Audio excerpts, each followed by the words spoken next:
Donc Violette, après 7 ans d'optimiste, tu as décidé de partir à l'aventure et de faire une traversée de la Manche en optimiste. Est-ce que tu peux nous raconter comment t'es venue cette idée et comment s'est passée la préparation?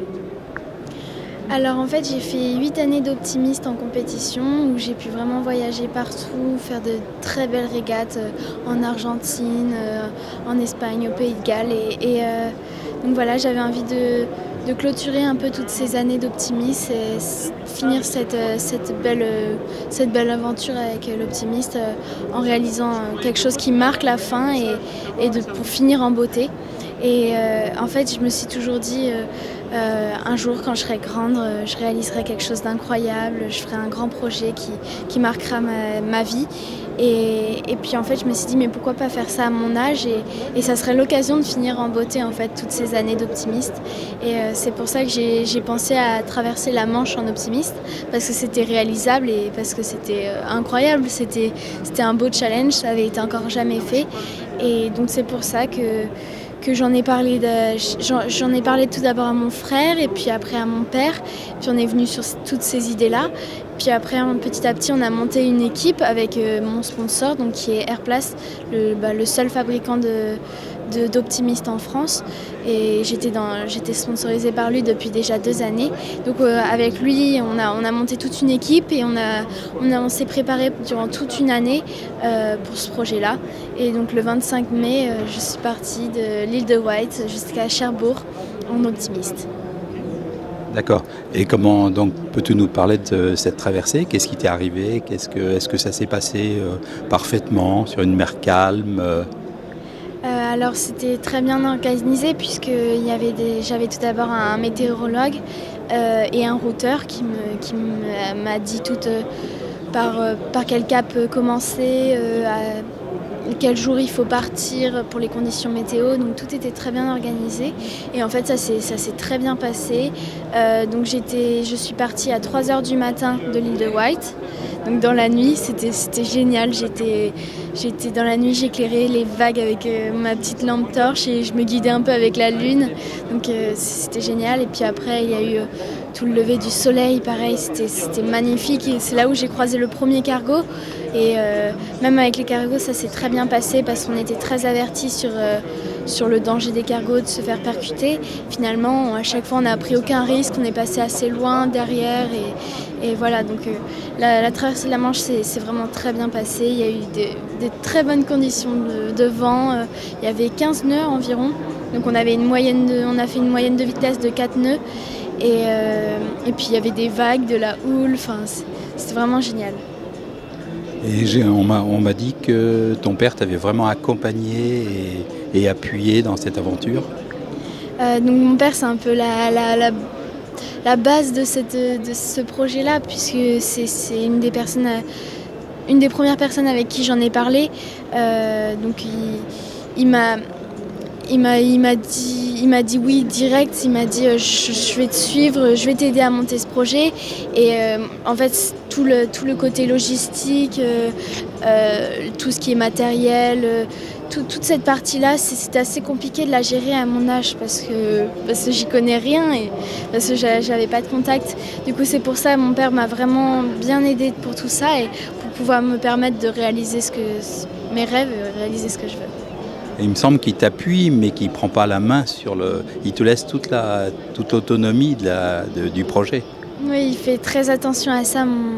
Il veut surtout pas que ce soit qu'il me force ou il veut surtout pas qu'il prenne vraiment la main sur ce projet. Il est juste là comme quelqu'un qui m'aide et sur qui je peux me reposer si j'ai besoin de quelque chose. Donc lui, il agit comme un père. Donc voilà. Comme un sacré père, oui. Parce qu'il faut oser quand même laisser partir sa fille de 15 ans comme ça à traverser la Manche. Bravo. Je crois que tu as une autre aventure, et je ne sais pas si on peut en parler, un autre projet. Alors en ce moment, je commence ma 2e année de 420 maintenant avec Camille Orion, ma coéquipière. Et En fait, j'avais envie de recommencer une aventure comme ça parce que j'ai vraiment apprécié et j'ai eu beaucoup d'émotions, j'ai rencontré beaucoup de personnes, ça m'a apporté beaucoup de choses et c'est pour ça que j'ai envie de revivre ça et du coup je veux relancer une aventure en fait, je veux relier 2 continents, l'Afrique et l'Europe, par le détroit de Gibraltar, en optimiste toujours parce que je veux garder un maximum de challenge et parce que maintenant ça me représente un petit peu l'optimiste. Et donc voilà, je lance un nouveau projet. Bravo, superbe. Donc là, tu es maintenant championne de France, je crois, de 4x20. Tu pars à Auckland pour les championnats du monde.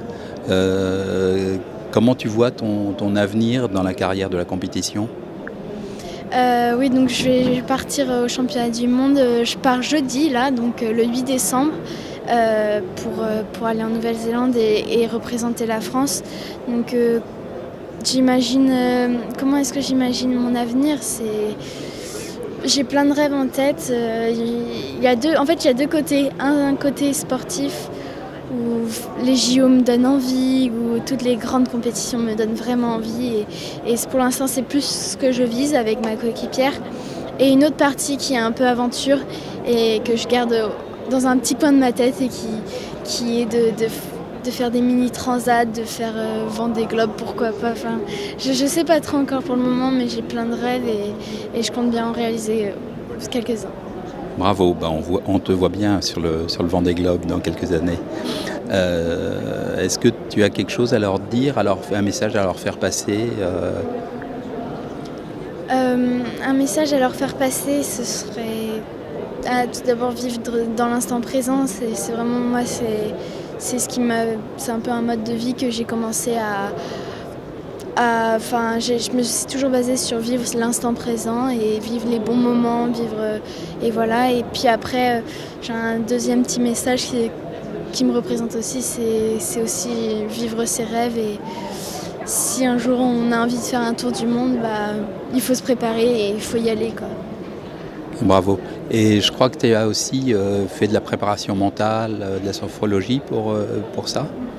Oui, voilà, donc quand je parlais de l'instant présent, en fait, je parle surtout j'ai fait beaucoup de sophrologie, maintenant ça fait 7 ans que j'en fais, donc avec une personne, c'est comme une coach mentale en fait, et elle m'a appris vraiment de belles valeurs, à gérer mes émotions, à les contrôler, donc le stress pendant les compétitions, ou la peur, ou toutes ces choses-là, et puis aussi elle m'a appris à vraiment vivre dans l'instant présent, et maintenant ça m'aide beaucoup. Superbe.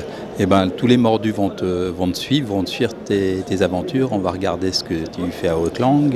Et puis bravo et à bientôt. Merci, à bientôt et voilà, vivez vos rêves. Merci.